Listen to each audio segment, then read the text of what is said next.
Yildiz to Arsenal. That is the latest report today. We're also talking Eze. He must start for Arsenal this weekend. It's a massive game. Newcastle United at St James's Park have kept 3 clean sheets in their last 3 games against Arsenal. Were very good last year, beat them home and away in the League Cup, but they don't have Alexander Isak. And it's a new Newcastle United with Voltemade up front. Lots of questions. Who will be the Arsenal midfield? Will it be Zubimendi, Rice, and of course Mikel Merino? Will Arteta take the handbrake off? And I know what you're thinking. Yes, I'm not recording on my camera. Yes, my microphone, we're recording on my phone. We're having huge technical issues, but the show must go on. It's a massive weekend of Premier League football. It's Crystal Palace versus Liverpool. And before we get into that game and the Arsenal game and how this can essentially add more pressure or take the pressure off for Arsenal, make sure you go down and drop a like.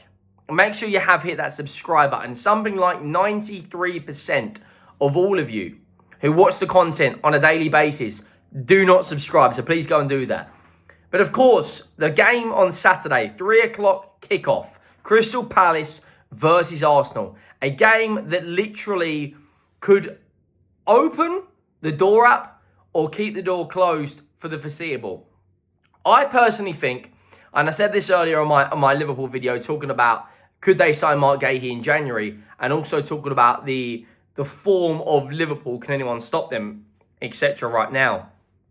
I believe Crystal Palace will get something out of this game. If Liverpool go to Crystal Palace and win, and make it 8 wins on the bounce, like Crystal Palace are 16 games unbeaten, beat them in the Charity Shield. We've got big physical players, right? Like Jean-Philippe Mateta, like Mark Gahey, for instance. Muniz is on good form. Mitchell, Lacroix, Richards, Henderson. They're very solid at the back. If they drop points, the pressure on Arsenal will be absolutely astronomical. And I personally believe that a lot of the criticism when it comes to the pressure at times at Arsenal can be 100% valid. It's the extremists that always, Standard FC that seems to take it way out of consideration, out of control. But I want to talk about Yildiz before we get to the game. The link today is that Arsenal are prepared to pay for him in January. Now, you're probably thinking, Henry, who is this? If you don't know who he is, he's absolutely insane, right? 20 years of age, can play on the left, can play on the right, can play in the 10. Name is Kenan Yildiz. Now, he was really good in the game where Juventus drew 4-4 against, I think it was Borussia Dortmund. 1 game in the Champions League, 1 goal, 1 assist. The goal was absolutely incredible. 20 years of age. I believe he plays for Turkey, but was born in Germany. Now, listen to these stats. I'm just going to read you out some of these. 4 games in Serie A this season, 1 goal and 3 assists. 1 goal in the Champions League this season, 1 goal, 1 assist. 2 games in the Coppa Italia last year, 1 man of the match. The year before that, 5 games in the Coppa Italia, 2 goals, 1 assist. Last year in the league, 35 games played, where something like 23 of those were off the bench, 11 GA. He looks absolutely fantastic. Now, you can play this guy predominantly on the left. That is his main position. Now, maybe it's easy journalism to link an informed winger to Arsenal, but let's just talk about it for the moment. Gabriel Martinelli's best performances have been off the bench. Leandro Trossard's best performances have also been off the bench. Eze is not a 10. Not a left winger, is a 10. Martin Odegaard's best performances in recent years have been in the 10. But I believe in a world he could play as an 8 with Eze in the 10 and either Rice or Zubimendi in the 6.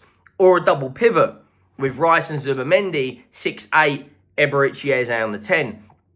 The point I'm making here is that left wing position in the summer was what a lot of Arsenal fans felt they were short.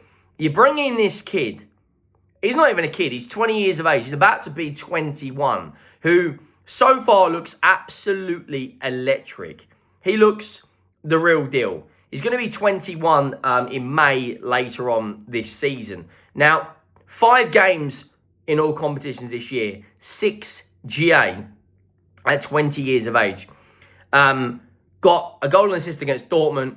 Got 2 assists against Parma. An assist against Genoa. 2 GA against Inter Milan in a 4-3 win. He's valued at 50 million euros. He could be an unbelievable signing. Now, if you had a player like Yildiz on the left and you had Eze in the 10 against Newcastle, there is absolutely no doubt in my mind that Arsenal go and get the win. Now, speaking of winning games, Mikel Arteta got extremely criticised, as well as the Arsenal players, for their celebration against Manchester City when Gabriel Martinelli got the equaliser. In my opinion, you pick the ball up there and you take it back to the halfway line. But that's a story for another day. Arteta, the criticism recently has been like sky high. He has to play an attacking lineup. You can't go with Zubimendi, Rice, and of course, Mikel Merino every single game week. Against Newcastle United, it probably makes sense because they've got a powerful midfield when you've got the likes of Tonali, Joelinton, Bruno Guimaraes, etc. When you look at as well how they play Newcastle, they're very, very, very, very, very physical, right? This game makes sense. However, the Man City game at half-time, it was only the second time in Arteta's career he made 2 attacking changes at half-time. So clearly he can see it's not working. He has to play more attacking. If you want to win the league, you have got to roll the dice sometimes and go for it. I think some of the criticism in terms of taking the handbrake off is over the top. And like I said, there's those extremists from Standard FC who personally believe that Arsenal should be absolutely winning every single game of the week. That's not necessarily realistic, and Liverpool are a one-off, right? There has been games where Man City and Jurgen Klopp at Liverpool have lost and drew games. But one thing that Man City with Pep and Liverpool with Klopp did, as well as Alex Ferguson, Jose Mourinho, Conte, Pellegrini, or whatever attacking manager who's won the league you want to say, is those managers, when it come down to it, made a change and a gamble. And Arteta this weekend, if it's not going to plan, has to gamble. I personally think Arsenal will win, but the pressure, if Liverpool drop points, will be massive. Let's say hypothetically Crystal Palace go and beat Liverpool, which could happen. Could happen. The pressure on Arteta's shoulders then will be absolutely huge. It will be ridiculous. You start Eberechi Eze, I personally believe Arsenal win this game if you play him in the 10. If you go with Martinelli, Trossard and Gyökeres up front, or you go with Odegaard in the 10, Eze on the left, Trossard on the right, I believe they win if Odegaard plays. If he starts neither Odegaard or Eberechi Eze and goes with a midfield of Mikel Merino, Declan Rice and Zubimendi and a front line of Trossard, Martinelli and Gyökeres, I think Newcastle pick them off because there isn't enough creativity. Then they will play for set pieces due to the aerial dominance of Gabriel, of Saliba, of Timber, of Mikel Merino, of Gyökeres. Gyökeres needs chances. The only way you're going to win football matches is by outscoring the opponent and creating more chances than them. Max Dowman, one-touch pass into Gyökeres' path. I don't see at the moment any other player doing that out wide from a Martinelli or Trossard perspective. They were both really good against Bilbao. Martinelli come on, got his goal, got his assist.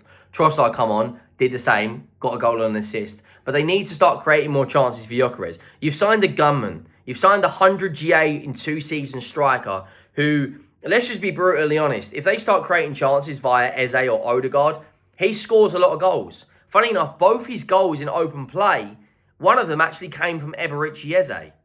So, I personally think you play Eze in the 10, right? Or you play Odegaard in the 10, Eze on the left.